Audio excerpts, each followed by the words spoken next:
Bonjour à tous et bienvenue sur Développement Facile. Dans ce nouveau cours, vous allez découvrir un point incontournable en JavaScript. Vous en avez forcément vu un jour dans votre carrière de développeur. Même si vous êtes débutant, il s'agit des formulaires. Les formulaires, par exemple, nous contacter, formulaire de saisie de votre adresse mail, de votre message, de l'objet, clique sur envoyer. Par exemple, formulaire de saisie, votre prénom, votre adresse mail, recevoir les cours. Enfin, les formulaires sont omniprésents sur le web. Vous les avez forcément vus. Alors, c'est un objet qui s'appelle l'objet form et vous avez plusieurs paramètres à renseigner. Donc, action, c'est l'action exécutée par le formulaire. Donc, en principe, c'est l'URL qui est appelée lorsque l'utilisateur valide le formulaire quand il clique sur le bouton valider. Ça appelle une URL, s'envoie les données en post ou en get, donc ça correspond à l'attribut méthode. La méthode d'envoi des données du formulaire, donc en get ou en post, avec name, le nom du formulaire, target, la cible, donc la façon d'ouvrir la page ciblée par le formulaire, blank, self, nouvelle page en fait, ou dans la même page. Et en coding, on définit le type de codage des données lors de l'envoi du formulaire. TextPlain pour indiquer que les données sont envoyées sous la forme de texte. Dans l'objet form, il y a des méthodes. Reset, ça permet d'effacer le contenu des champs du formulaire. Et Submit, c'est le bouton valider, justement pour valider et envoyer le formulaire sur la page suivante. Alors, vous avez différents éléments qui composent un formulaire, bien évidemment.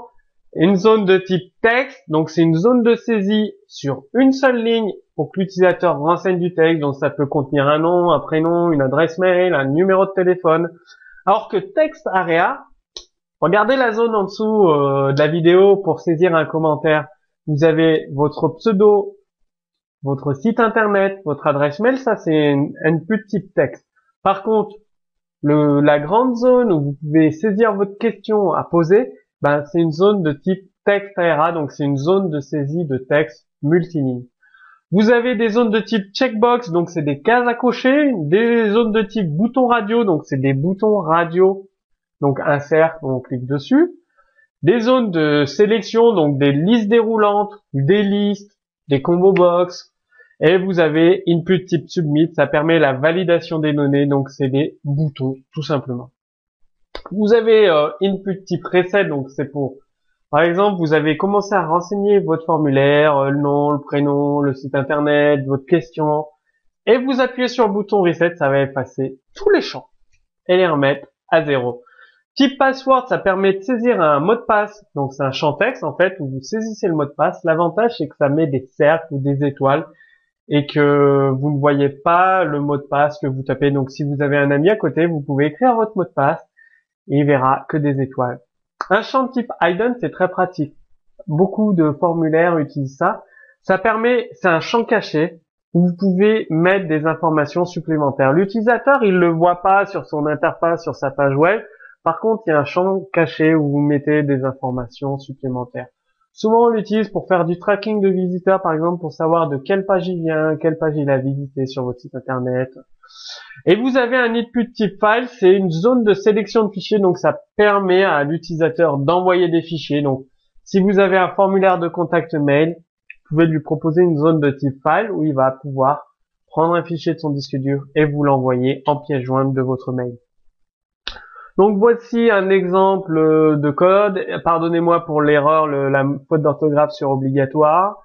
Donc vous avez un formulaire avec le nom, il s'appelle form, il n'y a pas de méthode, il n'y a pas d'action, donc ce formulaire basique, avec un nom à saisir et un bouton valider. Donc dès que l'utilisateur clique sur le bouton valider, il y a l'événement, rappelez-vous les cours sur les événements, on click, ça va appeler la fonction données obligatoires. Et qu'est-ce qu'on vérifie? Les données obligatoires. Donc, avant d'appeler la page suivante, d'envoyer les données du formulaire, on click, on vérifie si toutes les données obligatoires ont été saisies.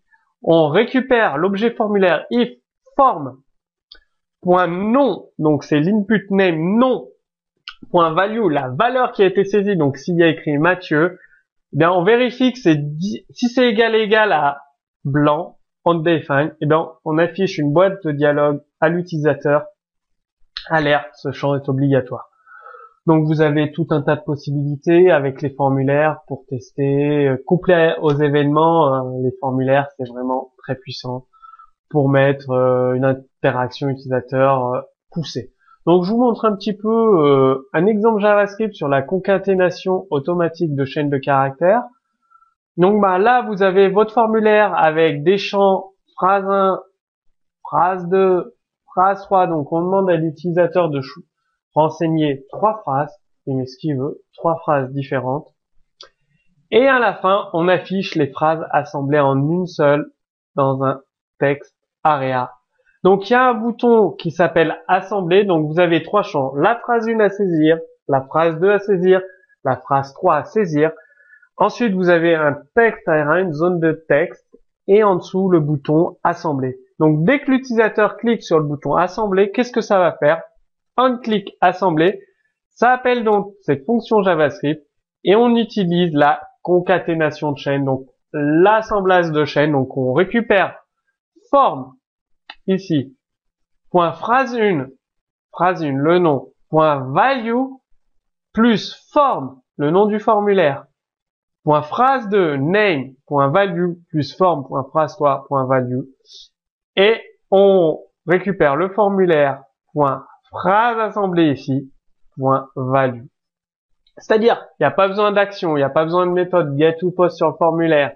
Non, juste un clic sur le bouton assembler, ça remplira le texte ARA avec les 3 phrases assemblées.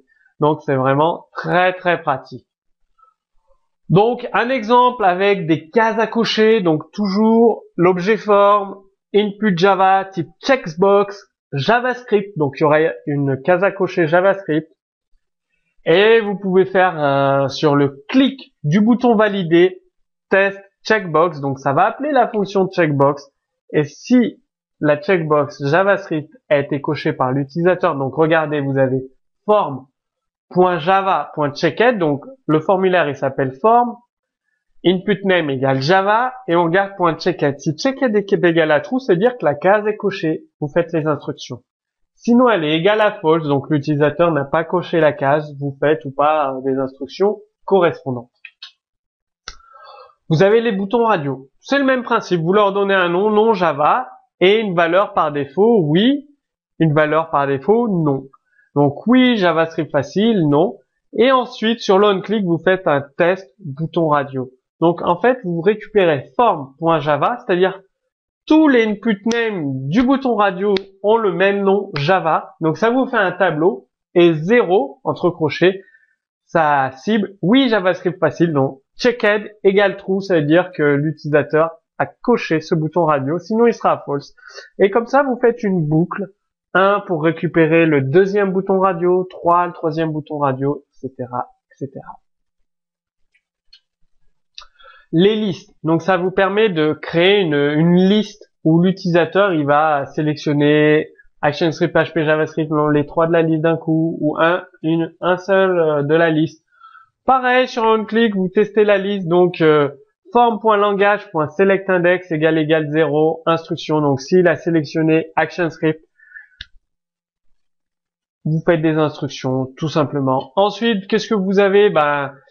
Les listes sous forme, ça va vous permettre de tester. Là, vous avez une liste ici classique, les valeurs les unes sous les autres avec une barre de défilement. Par contre, là, vous avez une liste déroulante. Donc, quel est le langage facile? Plus facile. Donc, vous pouvez choisir qu'une seule valeur dans une liste déroulante. Or, dans la liste précédente, vous pouvez choisir 1, 2, 3, enfin plusieurs valeurs en même temps. Là, vous avez le choix qu'entre une seule valeur. Pour savoir quelle valeur a été choisie, sur l'on-click test list, vous récupérez form.langage.lang, c'est le nombre d'éléments dans votre liste déroulante, et vous faites une boucle. Rappelez-vous le cours sur les boucles. Si vous vous rappelez plus comment fonctionne une boucle for, je vous renvoie à ce cours sur les boucles for, while, do, while. Vous parcourez tous les éléments de la liste, form.langage.option i, donc c'est l'élément 0, 0 i égale 0, ce sera l'élément ActionScript. I égale 1, l'élément PHP, I égale Java, l'élément JavaScript, point selected, donc point selected c'est égal true, et ben vous faites langage sélectionné. Sinon, option 1, selected sera false, donc vous passerez pas dans le if, tout simplement. Donc là, je vous ai présenté beaucoup de choses dans les formulaires. Les formulaires, c'est un élément clé pour mettre des interactions avec l'internaute. Donc, apprenez à utiliser les formulaires couplés aux événements, couplés aux conditions, couplés aux fonctions JavaScript. Vous pouvez même créer des objets JavaScript. Donc, c'est à vous de les utiliser maintenant. Au boulot, retrouvez un exemple de code source directement sous ce cours vidéo. Si vous avez des questions, posez-les moi sous la vidéo et je vous dis à très bientôt sur Développement Facile.